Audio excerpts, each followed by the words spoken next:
फरायसा आफादनि बान्जायनायाव 13 बोसोर बैसोसिमनि जोलुर बादायलायनाय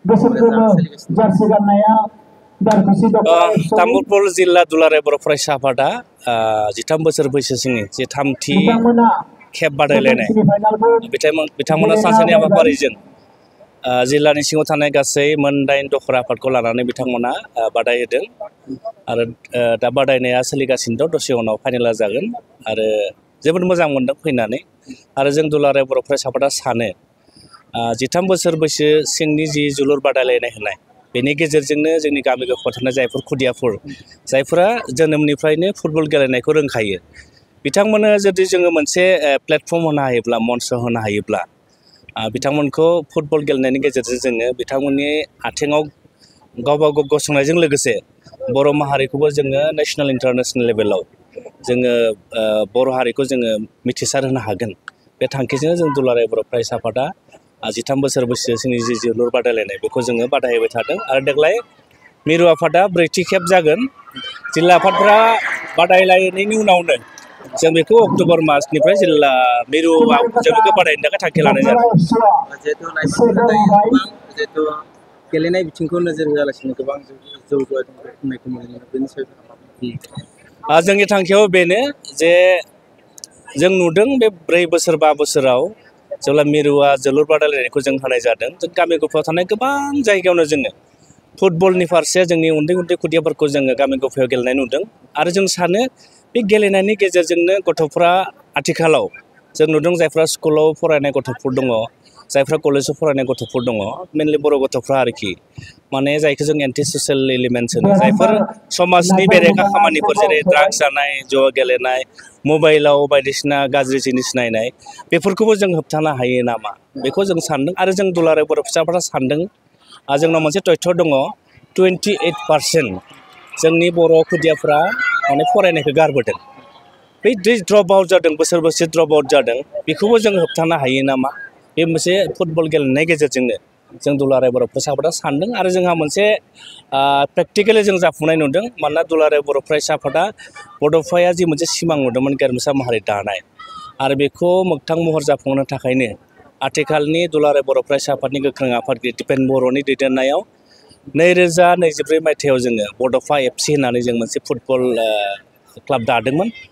आरो गिबि देग्लाय 2025 मायथाइयाव जोङो जुननिफ्राय जुलाइसिम जानाय जे गुवाहाटीनि नेहरू स्टेडियामाव अल आसामाव जोङो 39 पइन्ट मोननानै इन्टार क्लाब कम्पिटिसनाव आन्डार 13आव बड'फा FCआ 39 पइन्ट मोननानै जों आसामनि गेजेरावनो नैथि मासियाव गोलैनो हादों आरो दा जोंनि बड'फा FCआ इन्डियाननि आन्डार 13 आई लीगआव गेलेनायनि जों खाबुखौ मोन्दों आरोखि बे जोंनि थाखाय मोजां आरो फैबाय थानाय समफ्राव जोंनि बिमा बिफाफ्रा जुदि दुलाराय बर' फरायसा आफादखौ बे जोंनि जि मावथांखियाव हेफाजाब होयोब्ला जों सानो फैबाय थानाय समाव जोंनि बर' खुदियाफ्रा नेशनेल इन्टारनेशनेल लेभेलावबो गेलेनायनि खाबुखौ मोनगोन आरो गावबा गावनि आथिङाव गसंनायनि जि खाबु बेखौ मोनगोन होननानै दुलाराय बर' आफादा जोङो मिजिंथियो। Thank you. नंगौ मिरु दुलाराय बर' फरायसा आफादनि बिथोन लेखा तामुलपुर जिल्ला दुलाराय बर' फरायसा आफादाबो बड'फा उपेन्द्रनाथ ब्रह्मनि मुङाव जे दुलाराय बर' फरायसा आफादा रनसायनाय जि मोनसे मावथांखि बड'फा गोजोरथियारि सोलायनायनि जि मोनसे मावथांखि दा बे मावथांखिखौ मावफुंनायनि थांखिजों बा बे मावथांखिनिनो मोनसे आयदा हिसाबै 13 बोसोर बैसो सिंनि जि उन्दै गथ'फोरनि जि जोलुर बादायलायनाय हाबाफारि बेखौ तामुलपुर जिल्ला दुलाराय बर' फरायसा आफादा देग्लाय 3थि खेबनि थाखाय जोङो खुंफुंदों आरो बे तामुलपुर जिल्ला दुलाराय बर' फरायसा आफादा बे 3थि खेबनि 13 बोसोर बैसो सिंनि जोलुर गेलेनाय बादायलायनाय बे हाबाफारियाव जों फुंनिफ्रायनो लानाय जादों दा गिबियाव जोङो आर'ज गाबनाय आरो बेनिफ्राय गौथुमनि जि फिरफिला बिरहोनाय बड'फा उपेन्द्रनाथ ब्रह्मनि सावगारियाव बिबार बावनाय आरो बेबायदिनो बर'आव जोंनि हारिनि थामोनथा रैखाथिनि थाखाय जि जोंहा 5,000निबो बारा मुंख्लं जादों बै मुंख्लंफोरखौ गोसोखांनानै जोङो मुंख्लंफोरनि मुङावबो आलारि बाथि सावनाय लोगोसे बिबार बावनाय हाबाफारि जों लादों आरो बेजोंनो जोंनि दिनैनि जि जोलुर गेलेनाय बादायलायनाय बियो जागायदों आरो दिनैनि जोलुर गेलेनाय बादायलायनायखौ जोंनि तामुलपुर बियाबनि जोंहा MLA जलेन दैमारि बिथाङा जोबोर मोजाङै जोंनो बेखेवनानै होलांदों आरो बेनि गेजेरजों जोङो देग्लायनि 3थि खेब जि जोलुर गेलेनाय बादायलायनाय बेवहाय गासै जोंहा मोनदाइन जोंहा टीम फारियै सुक्लाय सेरफां महरिपारा जोंहा माने गरेस्वर साहा रंगिया दारकुसि तामुलपुर कुमारिकाटा आरो बेबायदिनो जोंहा नाग्रिजुलि गासै मोनदाइन गेलेनाय हान्जाया बेवहाय बाहागो लायो आरो बे जों जोलुर गेलेनाय बादायलायनाय लानायनि दुलाराय बर' फरायसा तामुलपुर जिल्लाया जोंहा गोबां थांखि दङ जे गिबि थांखिया जाबाय जे एबसुनि जि मोनसे मावथांखि बड'फा गोजोरथियारि सोलायनाय मावथांखि बेखौ जाफुंहोनाय आरो नैथियाव जोंहा मा होनो जोंनि गेलेगिरिफ्रा जोंनि गामिनि फिल्डआव जोंनि माने ओनसोलनि फिल्डआव गेलेबाय थाब्लाल' जानाय नङा जों बै गेलेगिरिफोरखौ जोङो Assam level state level national level international लेभेलाव जोङो लांनांगोन आरो बेयाव दैथायहरनोबा लांनांगौब्ला जोङो बिथांमोननो मोनसे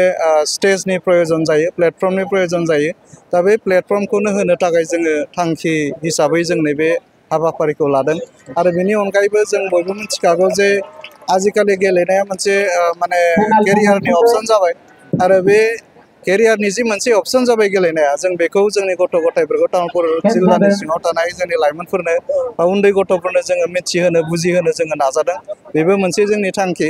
आरो बेबायदिनो जोङो नुदों दिनै जोंहा गेलेनायनि गेजेरजों जोङो मा होनो जोंनि हारिखौ बुहुमाव गायसननो हायो जिबायदि जोंहा हलिचरन नार्जारिया जोंनि बल गेलेनायजोंनो बा फुटबल गेलेनायजोंनो बिथाङा जोंखौ माने बर' हारिखौ नेशनेल लेभेलाव गायसनबाय दुर्गा बर'आबो जोलुर गेलेनायनि गेजेरजों बर' हारिखौ माने